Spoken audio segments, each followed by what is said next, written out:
kikatiba ya kwenda kusikiliza kesi ya mheshimiwa mwenyekiti wetu wa chama taifa iliyokuwa inaendelea siku ya leo Mahakama Kuu, of course mahakama ya Kisutu. Hawakufanya jambo lolote baya, hawakumdhuru mtu yoyote. Wamefika kama viongozi, kama wawakilishi wa wanachama walioko nyuma, wanaotamani kujua mwenendo wa kesi inayoendelea. Walivyofika mahakamani wakazuiwa wasiingie na kusukumwa kama ng'ombe, pandeni kwenye defender, pandeni kwenye magari ya serikali, kwa maana magari ya polisi, wakawapeleka Mabwepande, wakawapiga, wamewatesa kama hivi mnavyowaona hapa. Tunawasaidia kuwasafisha kwa huduma ya kwanza, kuwapakia kwenye gari na kuwapeleka hospitali ili waendelee na matibabu zaidi. Kwa kweli haya mambo yanaumiza sana. Yanaumiza sana kwa sababu ameona wamama wanalia, vijana wanalia, kwa sababu ni kitu kigumu sana. Chadema ni chama ambacho kipo kisheria. Kama ilivyo Chama cha Mapinduzi ndivyo ilivyo Chadema. Haki ya chama cha wafuasi wa Chama cha Mapinduzi ndio haki ya wanachama sisi ambao ni wanachama wa Chadema. Tunanyimwa haki zetu tu kwa sababu sisi ni wapinzani. Tunashindwa kusikilizwa kwa sababu tu sisi ni wapinzani. Wanatakiwa kuelewa kwamba hii nchi sio ya upande mmoja, kwa maana ya chama kimoja. Wanatakiwa kufahamu hii nchi ni ya wanachama wote, wakada zote, wasiokuwa na vyama, wenye vyama. Inatujumuisha katiba ya Jamhuri ya Muungano wa Tanzania. Tukikosea kwa mujibu wa katiba wote tupate adhabu sawa sawa kulingana na utaratibu. Lakini kutengeneza upendeleo kwenye chama kimoja na kutengeneza maumivu kwenye chama kingine, kwa kweli inaumiza sana. Inaumiza sana. Unaweza kutuambia yani walikamatwa wapi, saa ngapi, na walienda kupelekwa huko saa ngapi ambako unapozungumzia? Muda kamili siwezi kukumbuka kwa sababu sisi tumefika mahakama ya Kisutu. Mimi nimetokea mahakamani, tumefika mahakama ya Kisutu kwenye saa 2 kasoro.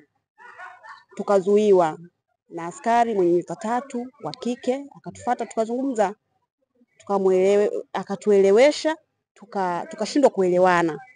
Tukamwambia kesi inaweza kusikilizwa na mtu yoyote kwa misingi ya kufuata utaratibu.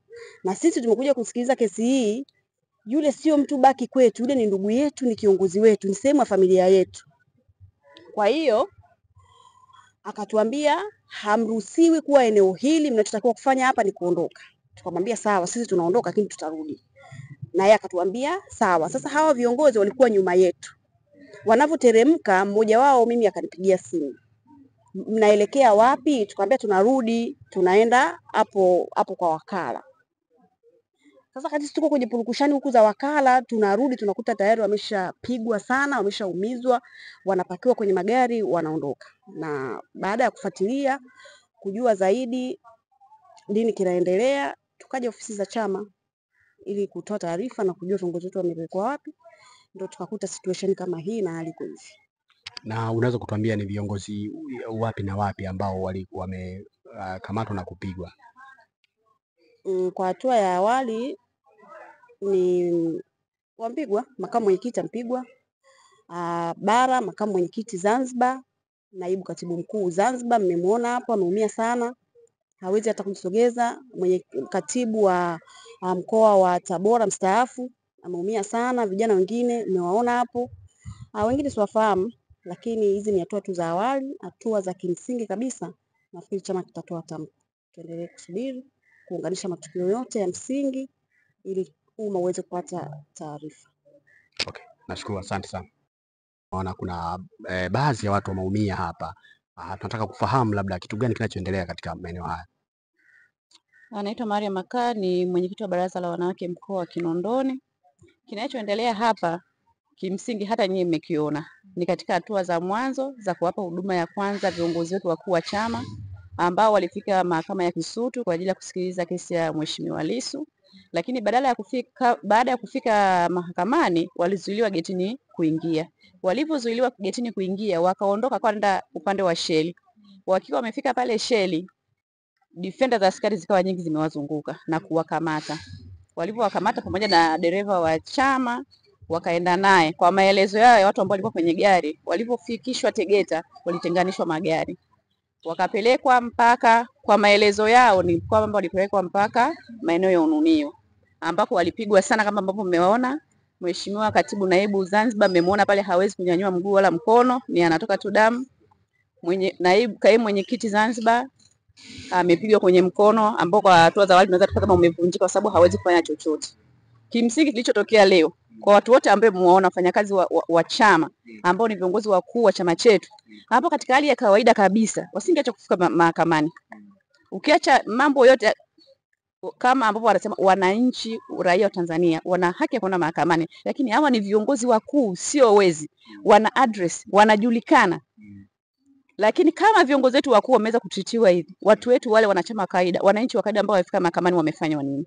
Kwa hiyo kilichotokea leo pale Kisutu ni zaidi ya mauaji. Okay, nini wito wako sasa kwa jeshi la polisi na kwa wanachama wa Chama cha Demokrasia na Maendeleo kutokana na tukio hili? Wito wangu kwa jeshi la polisi, hichi wanachokifanya, wanapanda mbegu moja mbaya sana. Wanapenda mbegu moja mbaya ya chuki. Tuna kaka zetu ni maskari, kuna baba zetu ni maskari. Wanatupandikizia chuki ambayo itaanza kwenye familia, itakuwa kwenye taifa, ili taifa baadaye halitotawalika kirahisi. Taifa lenye chuki, taifa ambalo halina haki, ni taifa ambalo haliwezi kutawalika. Hichi wanachokipanda, tunawasi na kuwaomba kama Watanzania wenzao wakisitishi. Kulikuwa hakuna haja ya kupiga watu.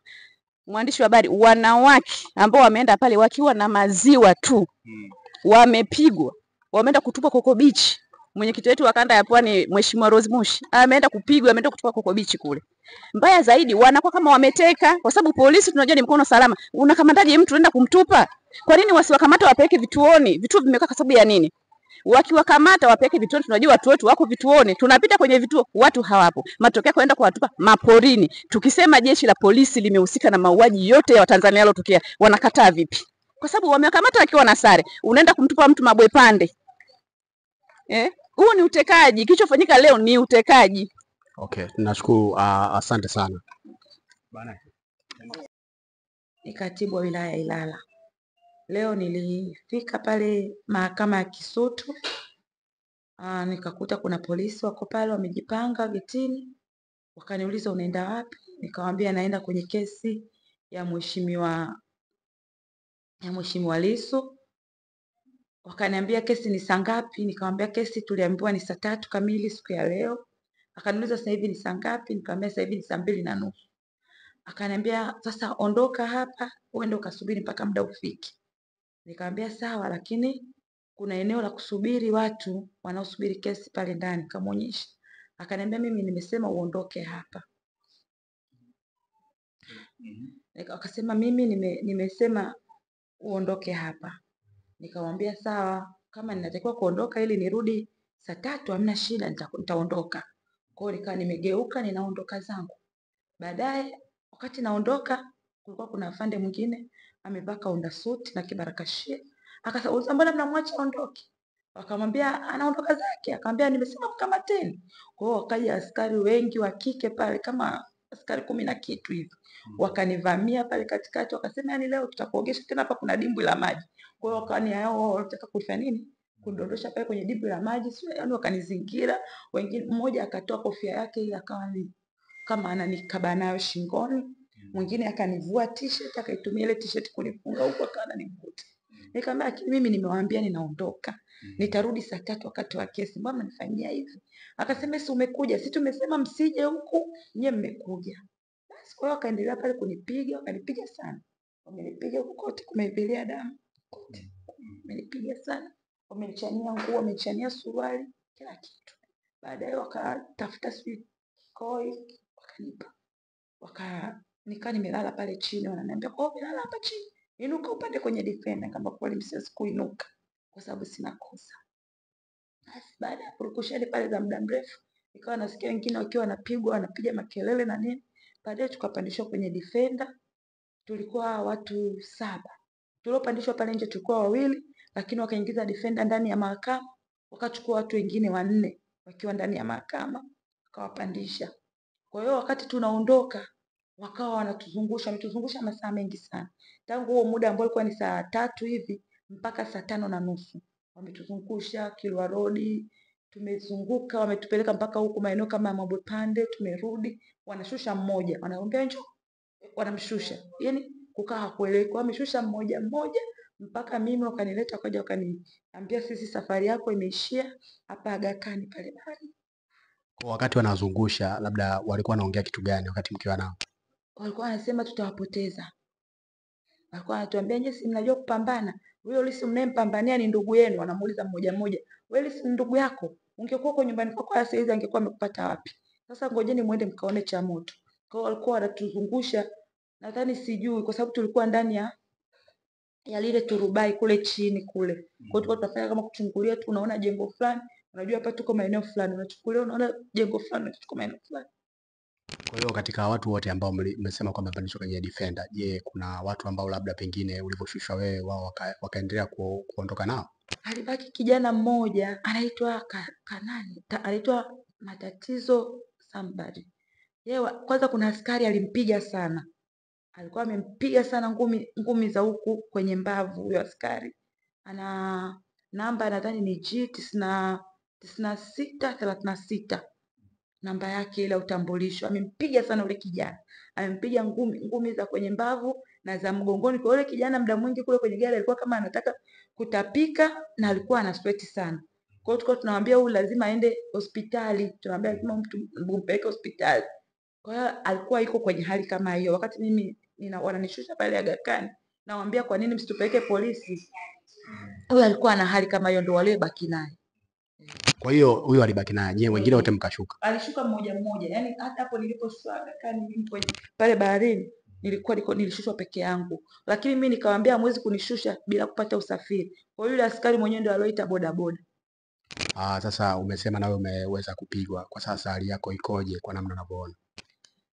Kwa kweli najisikia vibaya. Mwili unaniuma sana. Nimekuja hapa nimepata tu ile dawa ya kupulizia kuzuia kuvimba na nini. Lakini nadhani natakiwa niende hospitali kwa sababu ninajisikia mwili wote unaniuma. Okay, kutokana na mfululizo wa matukio haya ya polisi pengine kuweza kuwakamata na kuweza kuwapiga, nini wito wako sasa kwa jeshi la polisi na kwa Chadema kwa ujumla? Kwanza mimi hii ni mara ya pili polisi wananichukua, lakini hawanifikishi kwenye vyombo vya dola, wananizungusha. Mara ya kwanza ilikuwa ni juzi kwenye mkutano wa hadhara wa Ilala. Hatukuwa na makosa yoyote, tulikuwa tumefuata taratibu zote za kisheria. Wakatufanyia fujo pale, wakatuchukua, nilikuwa mimi na makamu, wakatuzungusha mji mzima, then wakatudamp. Na walipotudamp ikaja Prado, ile Land Cruiser ikaanza kutuchukua.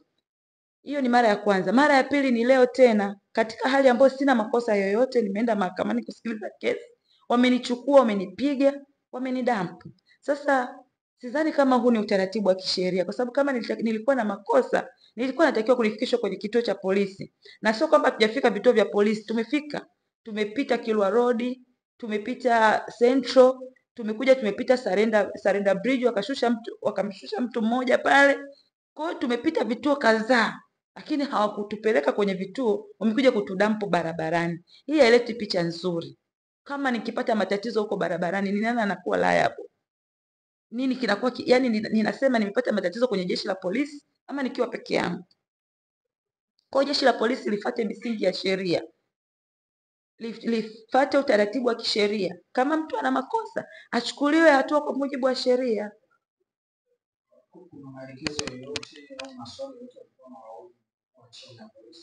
Ndio hiyo walikuwa wanatuuliza, wewe Lissu ni ndugu yako? Unampambania Lissu ni ndugu yako, wewe ni nani yako wewe? Wanakuambia wewe umeacha kwenda kufanya kudanga huko upate hela, unakuja kumpambania Lissu, ni nani yako wewe? Walikuwa tu maneno kama. Okay, shukrani.